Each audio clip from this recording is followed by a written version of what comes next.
Si una casa pudiera recordar lo que le hicieron, ¿repetiría esos recuerdos hasta comerse a los vivos? En Guanajuato, entre callejones que se enroscan como venas sobre un cerro de plata y huesos, se alza, o mejor dicho, acecha, una casona levantada en 1895, conocida por generaciones como la Casa de las Brujas. La historia que voy a contarte no nace de un solo rumor, sino de papeles amarillentos, fotos mal reveladas y testimonios que tiemblan por sí solos. Y, sin embargo, con cada documento aparece la misma pregunta. ¿La casa condenó a sus habitantes? ¿O fueron sus habitantes quienes enseñaron a la casa a devorar? El misterio comienza con un silencio. El de 2 tías que cerraron la puerta por dentro la última noche que se vio con vida a Susan, la joven heredera. Dicen que el viento se quedó atrapado en las molduras. Dicen que, desde entonces, el viento allí no sopla, susurra. Para entender por qué esa casa parece respirar pena antigua, hay que mirar la ciudad que la rodea. Guanajuato fue un epicentro de plata, un laberinto edificado por la avidez y la fe, con minas como la Valenciana abasteciendo 1/4 de la producción de Nueva España hacia finales del siglo XVIII. La riqueza la transformó en un teatro de piedra, barroco y neoclásico, que todavía hoy deslumbra al visitante y abruma al habitante con su sombra de grandeza y deuda de sangre. Las vetas dieron orgullo, pero también túneles, calles subterráneas y un modo de vivir a medias entre la luz y la oscuridad. Las crónicas de la ciudad lo certifican. Las minas y el casco histórico son patrimonio de la humanidad, con pozos que se abisman cientos de metros y fachadas que fingen serenidad mientras ocultan catacumbas de oficio y pecado. Ese contexto no es un adorno. La prosperidad atrajo forasteros y financistas durante el Porfiriato. Railes, teatros, bancos y mansiones surgieron con prisa, como si el tiempo hubiese descubierto otra veta que explotar, la de los minutos. El Teatro Juárez tardó décadas en completarse y abrió en 1903 como emblema de una modernidad vistosa y orgullosa. Por esas fechas, el rumor de las familias acaudaladas que encargaban residencias al gusto europeo era tan común como las campanas de misa. Y en ese clima de elegancia importada, alguien trajo un trozo de Holanda al corazón de Guanajuato. Una casa de fachada puntiaguda, de techos altos y ornamentos con un aire Art Nouveau, que desentonaba con los vecinos, pero que fascinaba por lo mismo. Desde el primer día, la llamaron la Casa de las Brujas, no por hechicería, sino por su silueta, un gorro de bruja esculpido en ladrillo y cantera. La construcción se atribuye a un empresario holandés que llegó con su hija, Susan, alrededor de 1895. Ella aprendió español con una rapidez que inquietaba. Él, hombre práctico, hacía cuentas y amistades con la misma frialdad. Pero a poco de estrenarla, la fortuna viró. Lo acusaron de asesinato y lo encarcelaron. Susan quedó al cuidado de sus 2 tías, mujeres de luto impecable y sonrisa angosta. Allí comienza la leyenda que los viejos repiten con una mezcla de culpa y alivio, porque el relato parece absuelve al barrio de lo que ocurrió puertas adentro. Hay pruebas, no son muchas, pero existen. En una subasta municipal de archivos salió hace años un lote de documentos. Un plano de la casa con anotaciones a lápiz en neerlandés. 3 cartas sin remite, dirigidas a S y firmadas por T. Y una fotografía de estudio de 1896, donde se ve a Susan con las tías, todas vestidas de oscuro. Un broche de azabache común a las 3. El cabello recogido como si el aire, en ese cuarto, fuera pegajoso. El plano muestra una habitación adicional detrás de la cocina, sin ventana, a la que se accedía por una puerta falsa camuflada en la alacena. Las cartas son más perturbadoras. Hablan de limpiezas y ciclos de luna, de la necesidad de atemperar la voluntad de la joven con oraciones antiguas y caldos que ahuyentan la fiebre del ímpetu. No hace falta creer en brujas para oler la podredumbre cuando se abre una pared. A inicios del siglo XX, tras un derrumbe parcial provocado por lluvias, albañiles encontraron detrás de una tabla removida un pequeño paquete envuelto en manta con nudos rojos. Dentro, mechones de cabello rubio y moreno, agujas oxidadas, dientes humanos de leche y 3 moneditas de plata con marcas raspadas en forma de media luna. No hubo denuncia formal, la casa estaba cerrada, sin dueños claros, y los trabajadores prefirieron callar. Uno de ellos, el más joven, se guardó una moneda. La enseñó décadas después en una cantina, como quien busca una bendición. Aquella noche se le reventaron las encías sin explicación. No volvió a mostrarla. La relación de Guanajuato con la muerte no es de museo, es de vecindad. Los cuerpos momificados de Santa Paula han mirado a los vivos desde hace más de un siglo. Primero en la penumbra de un osario y luego en vitrinas relucientes. Y su presencia recuerda que, aquí, la frontera entre el cadáver y la crónica es porosa. La ciudad enterró y exhumó, cobró impuestos de perpetuidad, y la tierra secó a sus muertos hasta dejarlos de pie, en silencio, con la boca abierta como aprendiendo a gritar. Es difícil vivir rodeado de esa pedagogía sin que algo se te pegue por dentro. La escalada del horror empieza como casi todo, con un gesto pequeño. Los vecinos de 1896 juraban escuchar pasos a deshoras sobre el piso de madera. Decían que se oía el roce de un vestido y luego un tintineo metálico, quizás de cucharas o llaves. Un sereno aseguró que la luz de un quinqué se encendía sola en la ventana más alta y describió a una mujer de cabello claro inclinada sobre una mesa, moviendo la mano como quien copia una lista sin fin. Pero lo que petrificó al barrio ocurrió una madrugada de Cuaresma. Un bulto cayó desde el segundo piso y golpeó la calle con un ruido hueco. Corrieron con faroles. Era un costal. Dentro, un gallo negro sin cabeza, una jarra de barro con un líquido espeso de olor agrio y una medalla de San Benito atravesada por un alfiler. La policía, más por mantener la calma que por vocación, registró el incidente como actos supersticiosos irresponsables. Hubo, sin embargo, quien quiso preguntar. Una lavandera contó que había lavado sábanas de la casa y que la tela sangró tinta azul. Otra mujer reconoció una canasta de mimbre de las tías, comprada en el mercado. Las tías negaron todo, desde luego. Y es aquí donde la leyenda traslapa con la documentación. Una de esas cartas a S señala que la voluntad fue muy fuerte anoche. Hubo que repetir el rezo y colocar el agua de luna en la lengua. ¿Qué rezos? ¿Qué agua? El hallazgo definitivo llegó con el carpintero Medina, contratado para arreglar la puerta principal hinchada por la humedad. Mientras repintaba un zócalo, el hombre notó que el hueco resonaba distinto. Golpeó, tanteó, forzó un listón y detrás apareció el borde de un compartimento. Lo que extrajo de allí debería estar hoy en un museo o en un altar, pero se perdió en manos de coleccionistas. Un cuaderno encuadernado en cuero, sin tapas, con notas en castellano torpe y palabras sueltas en neerlandés. 4 frascos de vidrio con restos de hierbas y etiquetas borradas. Un pañuelo bordado con las iniciales SV.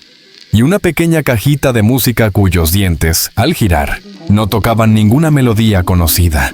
Solo un zumbido casi imperceptible, como si llamara a un oído que no fuera humano. El cuaderno, fotografiado a medias por un periodista curioso, describe purificaciones que alternan oración católica con cosas innombrables. Ruda macerada en alcohol, rezos a la luna nueva, encierros en ayuno y un ceñidor de silencio con el que, al parecer, ataban los antebrazos de Susan para frenar sus impulsos. La última página es apenas un raspón. Si no entiende, la casa entenderá por nosotras. Ahí está el punto de quiebre. La casa no es escenario, es instrumento. Luego vino la desaparición. Susan dejó de ser vista. Las tías dijeron que regresó a Europa con parientes, pero nadie recordó maletas, ni equipaje, ni despedida. Los niños del barrio, dueños de un radar particular para detectar la mentira, repetían que la habían oído llorar en la alacena. No hubo cuerpo, ni acta, ni escándalo, solo un rumor creciente que anudaba brujería con dinero, disciplina con humillación. El propietario original murió en prisión. Las tías sobrevivieron lo suficiente para guardar silencio. La casa, entre tanto, empezó a enfermar. Se agrietaron las uniones. La pintura se cuarteó por dentro como una piel reseca. Los pisos crujieron aún de día. La historia se alimentó sola. En una ciudad que carga momias, leyendas y plata maldicha, el símbolo cuaja con facilidad. A los forasteros se les contaba que allí vivían hechiceras. A los hijos del barrio, que guardaran distancia porque el mal es pegajoso. Y sin embargo, nadie vendía la casa y nadie la demolía. Quizás por respeto, quizás por miedo a que, al tocarla, algo se pegara a la mano. En relatos turísticos actuales, la mansión aparece mencionada por su estilo europeo y su historia sombría, como si lo estético sirviera de coartada para lo innombrable. A mediados del siglo XX, un arquitecto joven intentó rehabilitarla. Tenía la vanidad encendida por el modernismo y el deseo de domar lo antiguo con líneas rectas. Entró con su equipo, apuntaló techos, tomó medidas. A los 3 días renunció sin cobrar. Dijo que sus obreros se negaban a volver porque por las noches la herramienta respondía sola. Las plomadas se balanceaban con una cadencia contraria al viento. Los metros de cinta se desenrollaban unos centímetros y se detenían al unísono, como si alguien invisible midiera cada muro a partir de un ritmo secreto. Los picos amanecían con restos de cal húmeda, aunque nadie los hubiese usado. El arquitecto, con dignidad herida, culpó a los albañiles. Los albañiles culparon a la casa. Fue la primera vez que oí esa frase: la casa mide a los hombres. Cierta tarde, un historiador, guiado por esa mezcla de orgullo y morbo que nos arrastra a los archivos, cruzó la puerta con una grabadora y un cuaderno de campo. Grabó 42 minutos de ambiente, goteos, madera que cede, un insecto insistente. En el minuto 37, una voz femenina susurró algo que, al subir el volumen, estalló en un chillido metálico. La cinta se descompuso, pero alcanzó a escucharse. «Si no entiende». El historiador enfermó de la garganta esa misma semana. En su libreta anotó una frase que luego tachó con rabia: «No hay que buscar fantasmas en una casa que se hizo para obedecer». Todo se precipita con un hallazgo que nunca debió llegar a manos de un adolescente. A principios de los 90, 3 amigos se metieron a la casa por una ventana rota. Encontraron bajo la escalera un cajón con papeles y encima una caja de madera forrada en terciopelo. La abrieron. Era la misma cajita de música. Giraron la llave y la dejaron sonar. Apenas un zumbido. Uno de ellos, Miguel, dijo que sentía como si le hicieran cosquillas en los dientes. Rieron, salieron con la caja y se la llevaron a un cuarto donde nadie los molestara. Esa noche, Miguel se quedó solo. Abrió la cajita y colocó la oreja apenas a 2 dedos. El zumbido era más claro, como una melodía sin notas, una vibración que pedía ser completada con carne. A la mañana siguiente, encontraron a Miguel desvanecido, con un hilo de sangre en la comisura y los dientes incisivos flojos, apenas si sostenidos por la encía. Nadie le creyó la historia. A los pocos días, desapareció. Nunca se fue del todo. Desde entonces, cada tanto, alguien ve por la noche a un muchacho con el labio tembloroso mirando el ventanal más alto de la casa. Hay quien insiste en que todo tiene explicación. En 2003, un grupo de estudiantes de antropología forense hizo una prospección autorizada en el patio. Excavar en Guanajuato es como hurgar la memoria de un viejo. Salen capas insospechadas. A 1,5 metros hallaron un hoyo tapado con ladrillo. Dentro, una olla de barro con tapa sellada con cera negra. Adentro, tierra mezclada con fragmentos de hueso. De ave, según el análisis. Retazos de tela y una medalla de San Benito partida en 2. La cerámica databa, por su pasta, de fines del 19 o principios del 20. Las notas del informe son prudentes. Posible depósito ritual doméstico. No hay mención a brujería, porque la academia le teme a las palabras que encienden fuego en las bocas. Pero los vecinos no necesitan informes para nombrar lo que ven. Y entonces, la última restauración. En pleno siglo XXI, un fondo privado adquirió la casona con la idea de convertirla en hotel boutique de leyenda. Era un negocio redondo. El turismo busca historias con filo para tomarse fotografías. Llegaron arquitectos, peritos, permisos. Un día, al retirar un panel falso en la cocina, apareció la puerta de la alacena vieja. Detrás, la habitación que el plano había insinuado.